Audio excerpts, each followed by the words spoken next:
Coming up next on At Your Service, we will be having a conversation with Dr. Pam Brown from the Partnership for Children, Youth, and Family and Pastor Sheryl Menendez about the community resources that are available to parents and guardians in Anne Arundel County.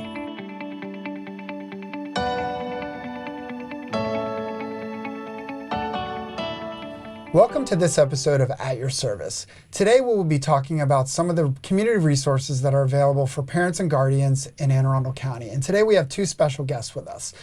Can you introduce yourselves and tell us what your role is and who you work for in Anne Arundel County? So my name is Pam Brown and I work for the Anne Arundel County Partnership for Children, Youth and Families. I'm the Executive Director. Our role really is a little odd. We really are the planning agency for the county, so we have a role in assessing community needs, planning, and then trying to fill gaps in services. But we also have a role in direct service.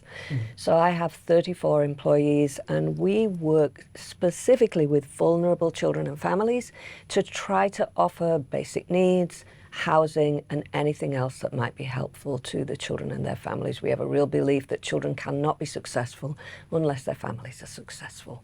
Excellent, thank you. Thank you, Ryan. I am happy to be here, and as the Executive Director of Restoration Community Development Corporation and of Light of the World Family Ministries, we've been working in Anne Arundel County for over 30 years, probably about closer to 38 years. So what we actually do is we actually work with Pam as one of our wonderful supports. We work for the health department. We actually run 2 adolescent recovery clubhouses in the city of Annapolis and in Anne Arundel County. We work at the schools, work in the communities, we provide food. There's a plethora of things that we do. We'll probably talk a little bit more about it later. Yes, okay? we definitely Thank will. you. Thank you. Thank you. So ladies, what brought you into this line of work when you think about it? Well, I started my life in a vulnerable family with a single mother. My dad died. We lived in an incredibly urban environment in Leeds, in England. And as I grew up, I really thought about what makes a difference for children. For me, it was education. I had a mum who really believed in education. That was my way out of those circumstances. So I started out as a teacher. And then 10 years of that made me realize that it's really all the things outside the school system that makes it so difficult for children. It's what's happening to the families, the neighborhoods they live in, and all of the things that happen long before they walk through the school door. And so I moved into health and human services because I thought I could be more use there. Awesome. Thank you. Wow, that takes me way back to my time as a child, as a young person. I grew up, of course, in an African-American community where my father was actually a pastor, but I lived in a project. So I am familiar with all of the challenges. I hate that word. It's actually opportunities for growth that we had. I love children. Always have. They are my passion. I love community. I love doing outreach. I am a streetwalker. Now that sounds bad, but I actually walk the streets. I don't mind going into all the neighborhoods that there are, knocking on doors, hugging on people, letting them know that there are people who care. So that then, I actually wanted to be an English teacher. I ended up going into ministry, and I was an executive for AT&T for over 30 years. So I know I look young, but I'm older. But meeting people and then dealing with those needs and talking to people and letting them know that there is hope and there's an opportunity. Excellent. Good, and it's just great to hear how you all got into the work, and then also to know the connection that you all have in terms of the work and how it overlaps too. So that's great. So Pam, can you tell us more about the partnership? You alluded to a little bit, but what? Just some ways that the partnership operates within Anne Arundel County and supports the community at large. You alluded to some of that. Can you go a little bit deeper into that? Maybe talk about some of the communities of hope, some of those things. I can. So over time, as we did our needs assessment, it became very clear that there are neighborhoods in our county where all of the things are difficult for families, and it doesn't really matter what you look at.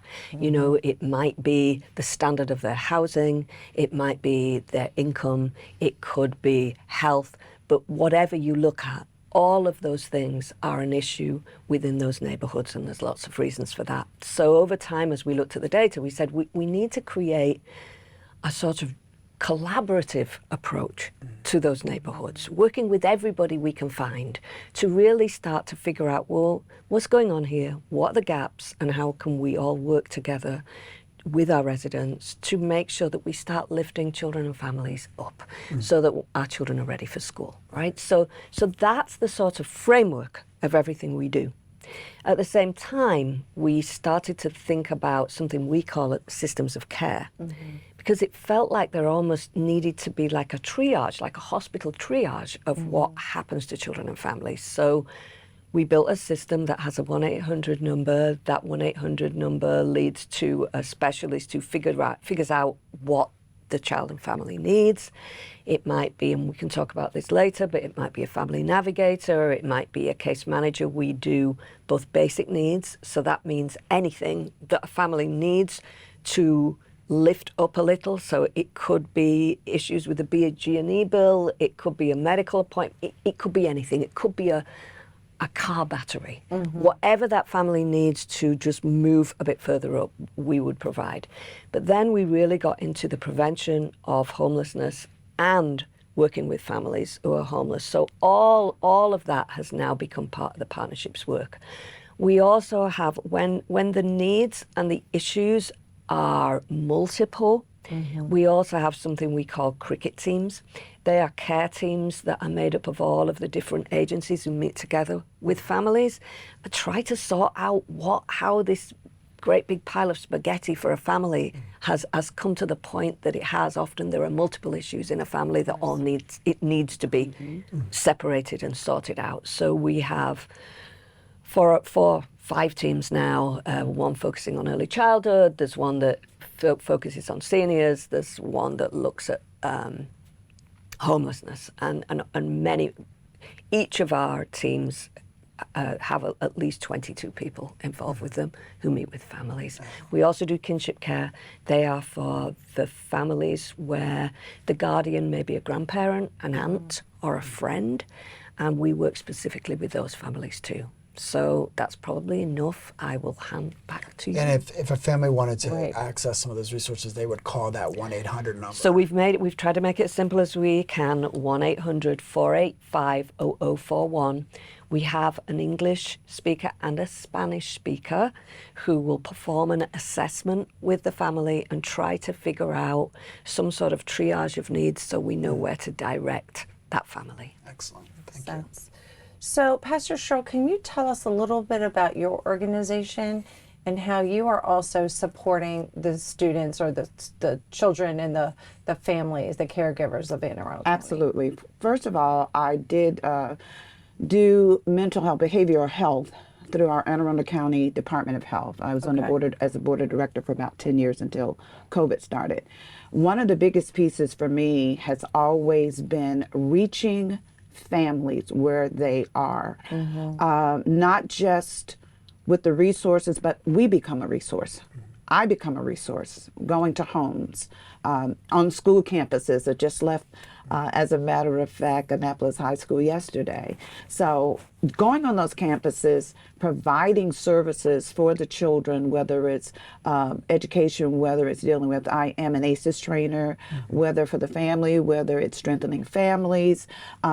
It's so much more. The food that we provide for them even prior to COVID, just to be sure that they have a safe place, that it's safe. Not only because a lot of times the children don't want to talk to people on the campus. And I'll be very honest, what actually happened years ago when Dr. Parham was here, she had pastors to come every month and we had meetings and she asked us to adopt a school. I adopted Bates Middle School and Annapolis Middle School. We started programs there, eventually Gems and Jewels. And one of the pieces that was so important was that we got an opportunity to firsthand see what's going on, because sometimes they'll talk to us when they wouldn't talk to anybody else. They're not going to give, because some of the communities, as you know, are very private. What goes on in a home stays in a home. We had to make it to a place where they felt safe, and we provided services, not only the food that we provided, but the education that we provided. We pick up children, we take them to, we have events on campus, but we also have now buildings that we can actually take the children to. As a matter of fact, before COVID, our location in Brooklyn was the A school for Anne Arundel County.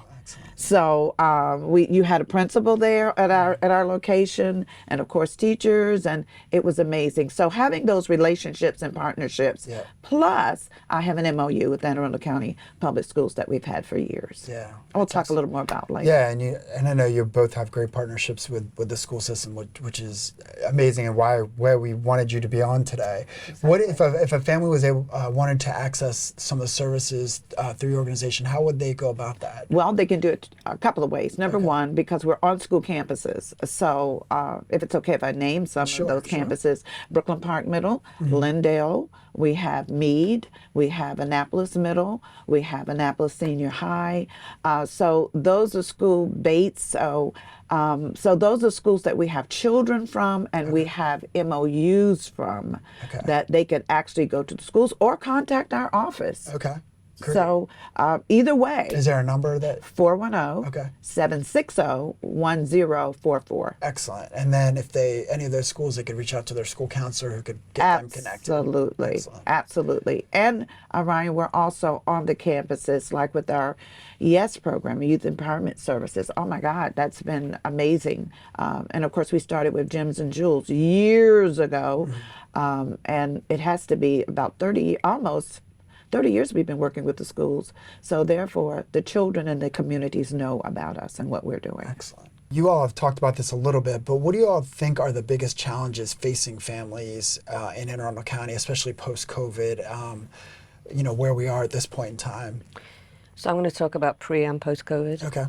One of the things that's difficult about doing the work that Pastor Sheryl and I do in the county is that there's this sense that Anne Arundel County is a wealthy county and that there are no issues. So just to give you an example, Brooklyn Park has 6 times the poverty rate of the rest of the county. Wow. If you live in Brooklyn Park, you are going to live 15 years less than if you lived in Arnold. So they are the disparities we see in the county every day. There's 4 specific neighborhoods we're very focused on. We were struggling with all of those things before the pandemic. Right.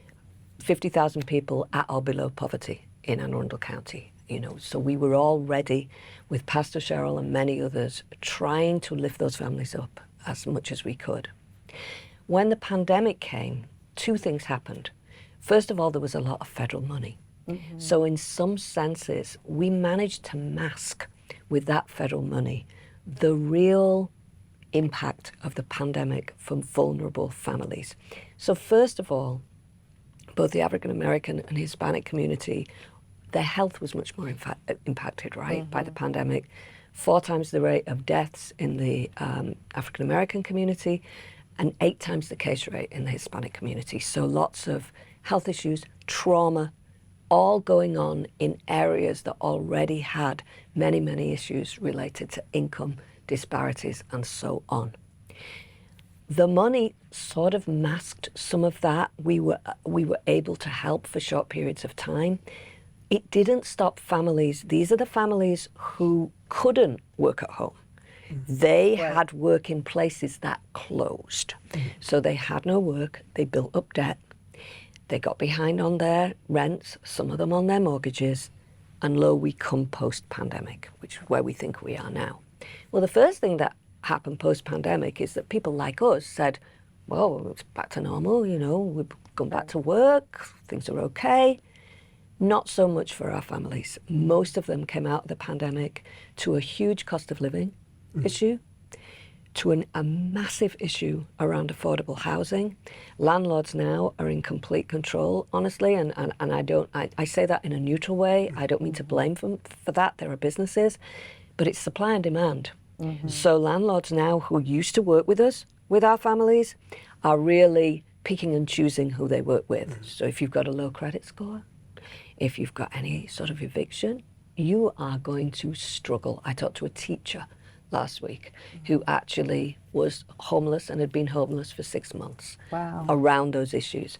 So I would say the big issues for me and for Pastor Sheryl is where we are now and all of the baggage that our families brought from the pandemic and this notion among those who are doing okay that this is the time to stop the federal funding. Well, thank you very much for that. We're going to take a short break, and when we return, we're going to still continue our discussions, because I definitely want to hear more about the challenges that pre and post, and also, Pastor Sheryl, your take on that as well and what you're seeing. So stay tuned. We'll see you in a few minutes.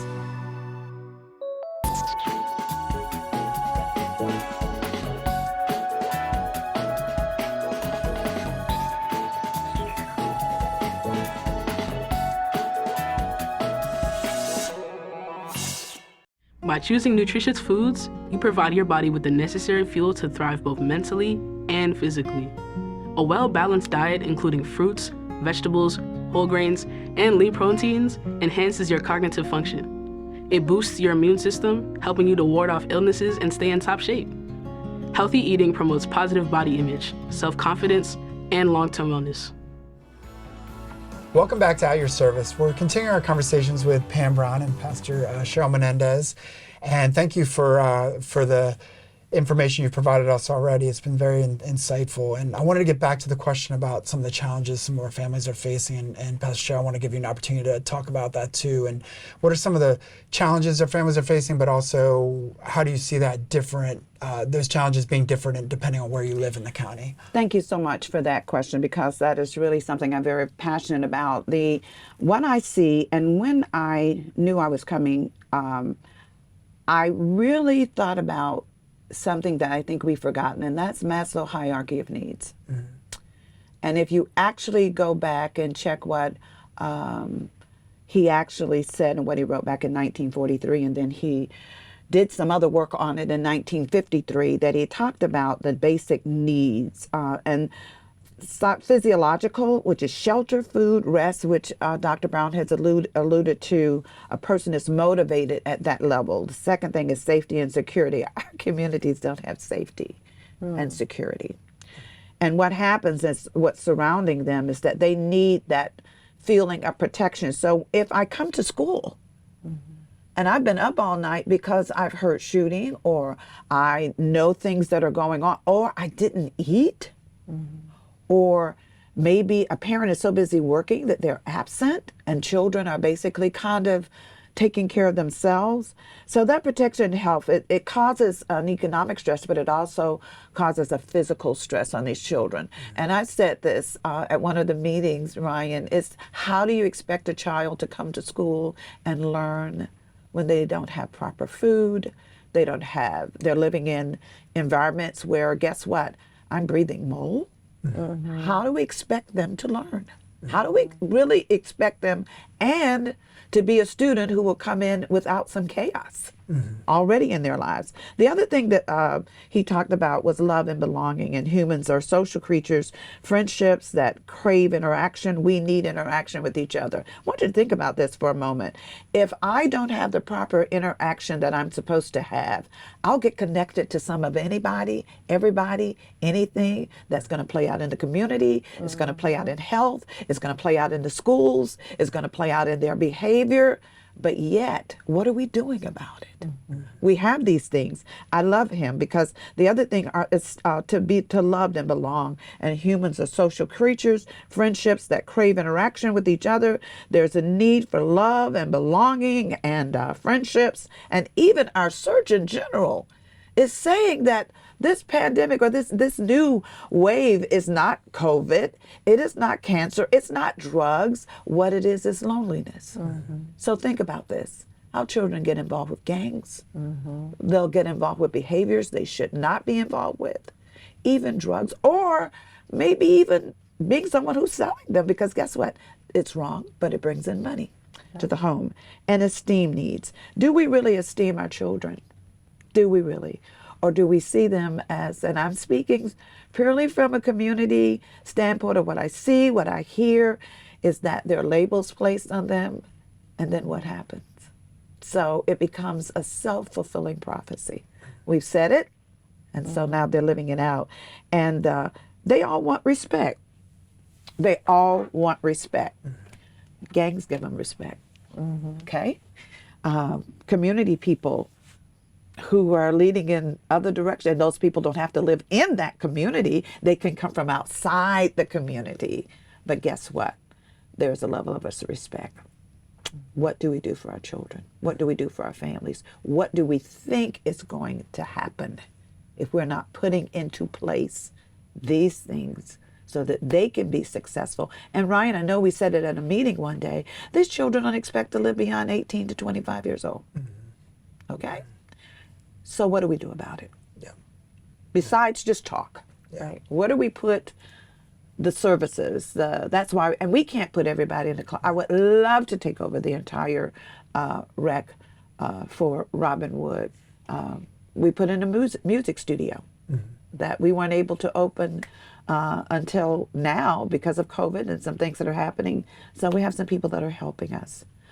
So I'm going to stop because I could go on and on about this forever. Okay. But it is important to continue to elevate those issues and then figure out, and then so action is able to happen, right? Because if you don't continue to elevate it and talk about it, then nothing does get done, right? Absolutely. So with that, I know Susan's going to ask more about some of those specific. So I'm going to switch over to Pam. Pam, what are some specifics? I know you talked a little bit about the services that the partnership provides, but for our parents and students watching today, what are some specific things or specific programs and supports? I know you talked a little bit about them in general. Yeah, maybe even if a parent went to cricket, what would be something beyond the partnership that they may get connected to? Some of those other agencies. So let's talk about a family for whom lots of issues are coming out of the pandemic with them. And so it might be that they're employed, but what we call underemployed, not making enough money or working seasonally. We might connect them to workforce development so that the workforce people could start to think about what training they need, what other things they need to make more money. Gotcha. Because in the end, that's going to help them, right? It might be that the trauma of homelessness, which is actually an ACE, it's actually an adverse childhood experience, being homeless, the family itself becomes very traumatized. That means there needs to be some mental health help, right? So we might refer them to our mental health agency and the Centre for Children, who do some excellent work around trauma, mental health and situational mental health issues. It might be that we refer to our own programs and work with them to try to either stop them being evicted. The county has been very, very generous with us, and when the federal help stopped, the county stepped in and will help us to try to make sure that a family doesn't get evicted, because frankly it's far cheaper than if they become homeless.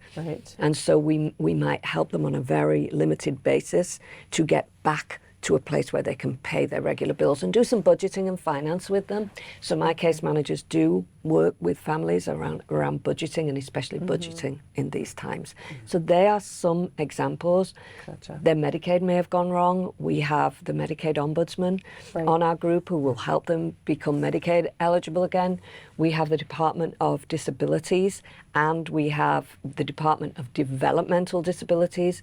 Make sure that families are getting the programs that they're eligible for and the help they're eligible for if they have a disabled child or they're disabled themselves. We have the Department of Aging for our senior. So whatever, and often all those things are in one family. There might be, and they may all be living together. Intergenerational. So we've got grandparents and a parent and 5 children and someone else all living in the same household, all with a whole set of issues that need to be addressed. And so it's building this very shaky patchwork, because that's what we've got. One of the things about Health and Human Services, and Pastor Sheryl knows this, is it's quite siloed. And so you sort of have to have an agency who plats it, braids it all together so it actually works together. We're fortunate in this county that our agencies know one another, including our not-for-profits. We all have personal relationships with one another. We know who to call. And so we have become, I think, one of the best counties in the state at doing that braiding and blending of services and resources. Yeah, and I think with that, you both have talked about a lot of supports that we have for families in the county. There are a lot of resources in the county, and sometimes I think it's difficult for families to actually know how to access it. And I think both of you offer those types of services. Like you call us, we help point you in the right direction, even hold your hand and give you the right amount of support Absolutely. that you need to get there. Because that can be overwhelming for a family. Where do I go? Who do I turn to? Who do I trust, as you said earlier? So.